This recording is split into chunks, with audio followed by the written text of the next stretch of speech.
பகுதியில் முக்கியமாக கேரள மாநிலத்தில் பாலக்காட்டில் தமிழ் படிக்கக்கூடிய வாய்ப்பு இருக்கிறது.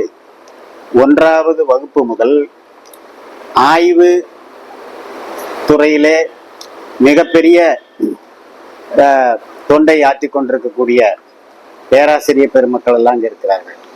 சொல்ல வந்தது, ஆரம்ப கல்வியிலிருந்து ஆய்வு துறை வரைக்கும் ஆய்வு துறை நல்ல முறையில் இயங்கக்கூடிய ஒரு பகுதி நம்முடைய பகுதி. அன்னைக்கு அந்த பகுதியில் சிறப்பு சொல்லு செய்வது பழைய காலத்தில் இருந்த ரொம்ப ஆண்டுகளுக்கு முன்னாலேயே இங்கே ஆய்வுத்துறை தொடங்கியது. பொள்ளாச்சி ஐயா அருட்செல்வர் என் மகாலிங்கத்தினுடைய நிதியுதவியால் துவக்கப்பட்டது இந்த ஆய்வுத்துறை. சித்தூர் அரசு கல்லூரியிலே இயங்கிக் கொண்டிருக்கிறது. தமிழகத்திலிருந்தும் கேரளத்திலிருந்தும் நிறைய இன்றைக்கு இருக்கக்கூடிய பேராசிரியர்கள் பலரும் இங்கு பயின்றவர்கள்.